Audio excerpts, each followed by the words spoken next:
ओम श्री सद्गुरु परमात्मने नमः। वशिष्ठ जी बोले, हे राम जी, जब मन अपने वश होता है तब आत्मपद प्राप्त होता है, अथवा जब प्राण स्थिर होते हैं तब आत्मपद प्राप्त होता है।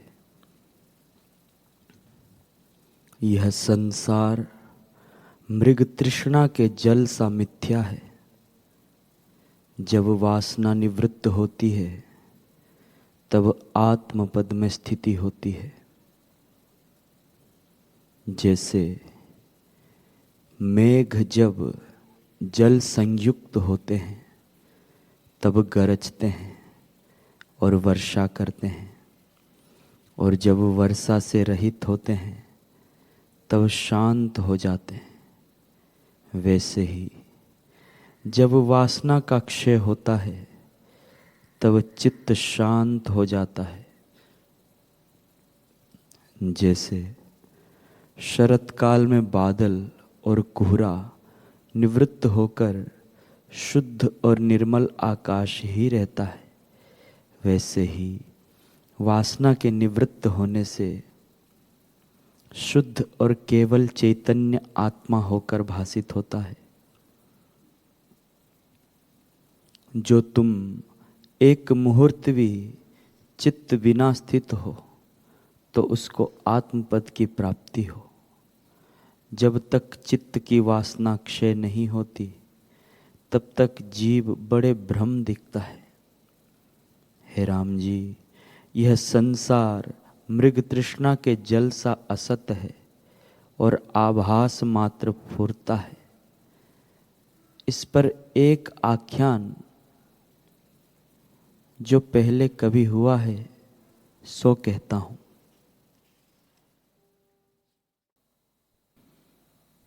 वशिष्ठ जी बोले, हे राम जी, यौवन अवस्था रूपी वर्षा काल में बुद्धि आदि नदियां मलिन भाव को प्राप्त होती हैं।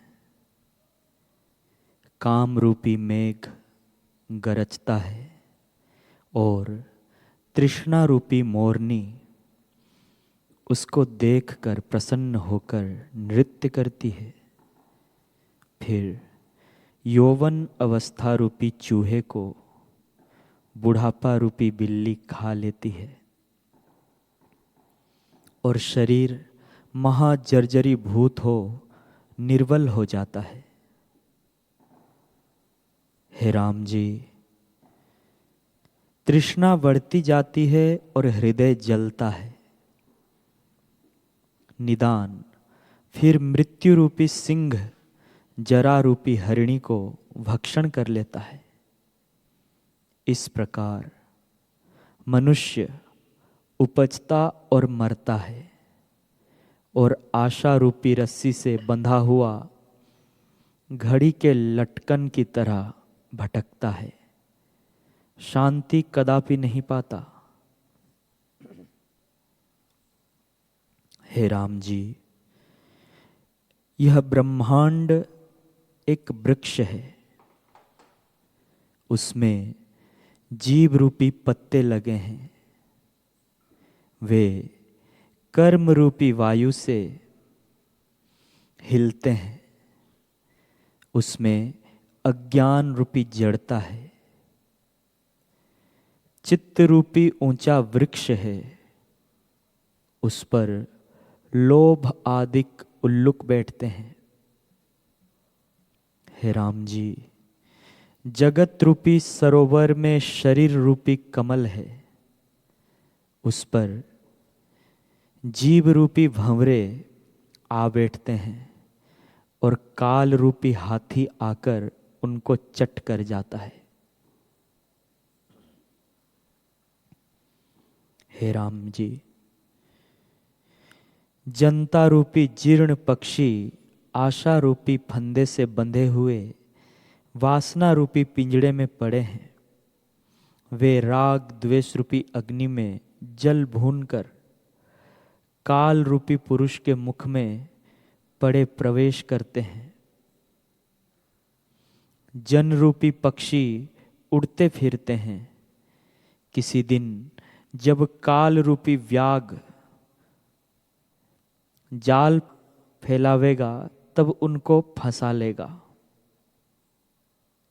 हे राम जी, संसार रूपी तालाब में जीव रूपी मछलियां हैं और काल रूपी बगला उनको भोजन करता है। काल रूपी कुम्हार जन रूपी मृत्तिका के बर्तन बनाता है और वे शीघ्र ही फूट जाते हैं। जीव रूपी नदी कर्म रूपी तरंगों को फैलाती है और काल रूपी बड़वाग्नि में जा पड़ती है। जगत रूपी हाथी के मस्तक में जीव रूपी मोती है। उस हाथी को काल रूपी सिंह भोजन कर जाता है। वह काल रूपी भक्षक ऐसा है कि उसने ब्रह्मा को भी नहीं छोड़ा। इस तरह सबको खाकर भी वह तृप्त नहीं होता। हे राम जी, जैसे घृत की आहुति से अग्नि तृप्त नहीं होता, वैसे ही काल जीवों के भोजन से तृप्त नहीं होता। हे राम जी, एक निमेष में अनेक जगत उपजते हैं और निमेष में लीन हो जाते हैं। सबके अभाव में जो शेष रहता है वह रुद्र है। फिर वह भी निवृत्त होता है और सबके पीछे एक परम तत्व ब्रह्म सत्ता रहती है। हे राम जी, जो कुछ जगत है वह अज्ञान से भासता है। जन्म मरण, बाल अवस्था, यौवन और वृद्धा आदि विकार अज्ञान से भासते हैं और अज्ञान के नष्ट होने पर सब नष्ट हो जाते हैं। जब तक आत्मविचार नहीं उपजता तब तक अज्ञान रहता है और जब आत्मविचार उपजता है तब अज्ञान रूपी रात्रि निवृत्त हो जाती है। केवल ब्रह्म पद भासता है। हे राम जी, बोध के निमित्त मैं तुमसे बारंबार सत्य का सार कहता हूं। वह यही है कि भावना के अभ्यास के बिना आत्मा का साक्षात्कार ना होगा। यह जो अज्ञान अविद्या है वह अनंत जन्म से दृढ़ हुआ भीतर बाहर दिखाई देता है। आत्मा सब इंद्रियों से अगोचर है। जब मन सहित षट इंद्रियों का अभाव हो तब केवल शांति प्राप्त होती है। हे राम जी, जो कुछ वृत्ति बहिर्मुख फुरती है वह अविद्या है, क्योंकि वह वृत्ति प्रपंच को आत्म तत्व से भिन्न जानकर फुरती है और जो अंतर्मुख आत्मा की ओर फुरती है वह विद्या है। वही अविद्या का नाश करेगी।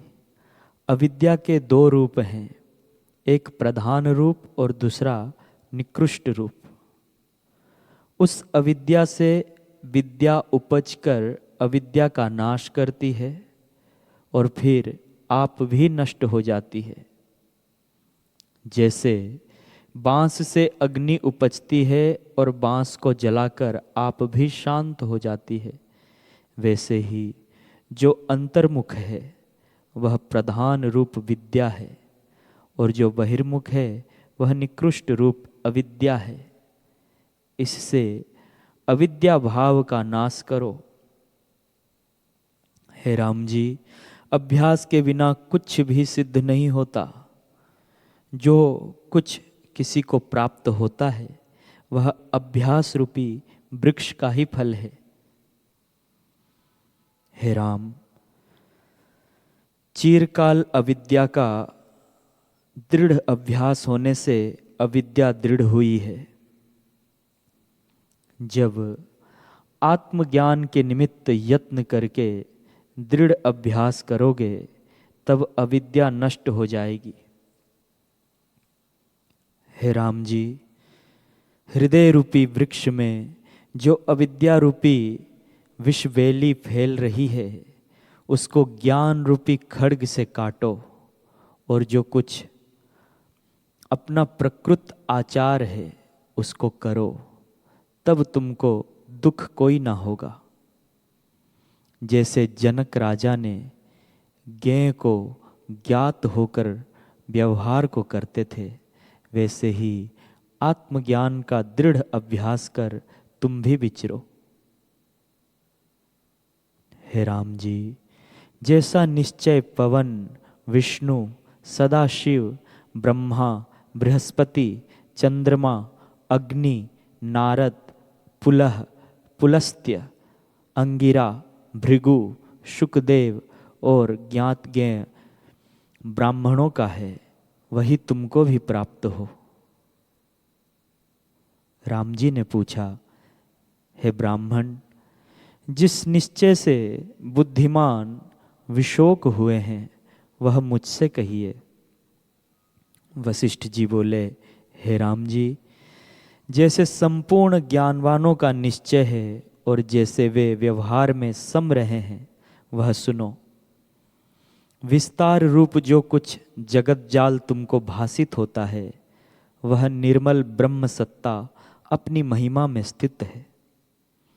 जैसे समुद्र में तरंग स्थित होते हैं और नाना प्रकार के उत्पन्न होते हैं, वे एक जल रूप हैं, जल से भिन्न नहीं।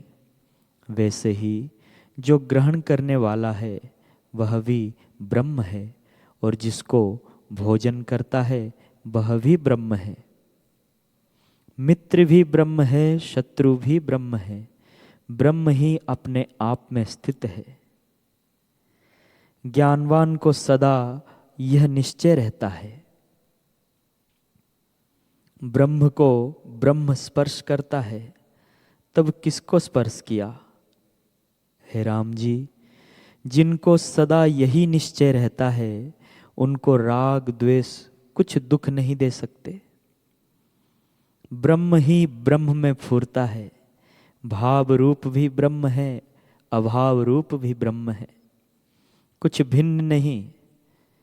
तब फिर राग द्वेष की कल्पना कैसे हो? ब्रह्म ही ब्रह्म का चिंतन करता है, ब्रह्म ही ब्रह्म में स्थित है, ब्रह्म ही अहम अस्मि है, ब्रह्म ही सम है, ब्रह्म ही आत्मा है, और घट भी ब्रह्म है, पट भी ब्रह्म है, ब्रह्म ही से सारा जगत विस्तार को प्राप्त हुआ है। हे राम जी, जब सर्वत्र ब्रह्म ही है तब राग विराग की कल्पना कैसे हो? मृत्यु भी ब्रह्म है, शरीर भी ब्रह्म है, मरता भी ब्रह्म है और मारता भी ब्रह्म है।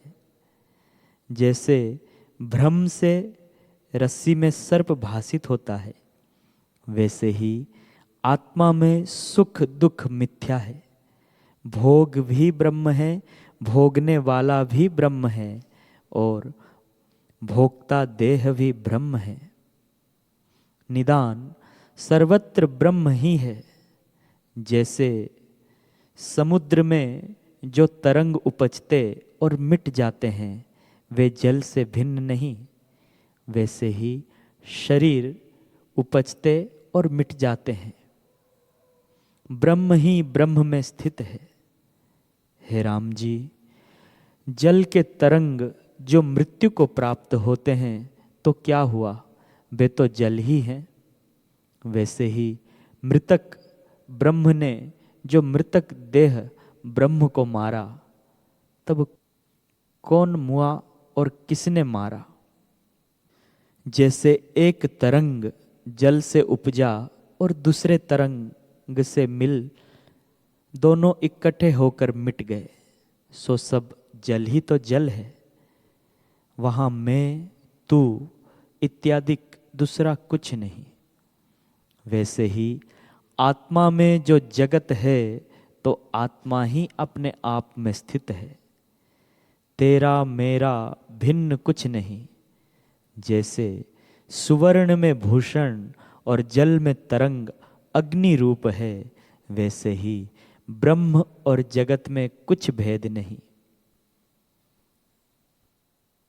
हे राम जी, जो पुरुष यथार्थदर्शी है उसको सदा यही निश्चय रहता है, और जिनको सम्यक ज्ञान नहीं प्राप्त हुआ उनको विपर्य रूप और का और भासित होता है, पर वास्तव में ब्रह्म सदा एक रूप है।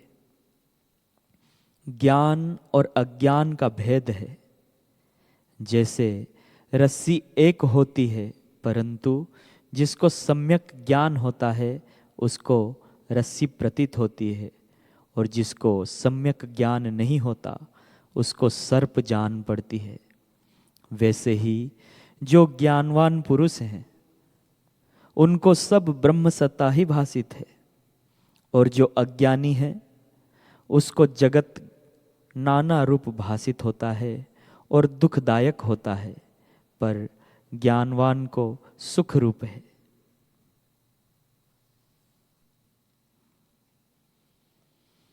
हरि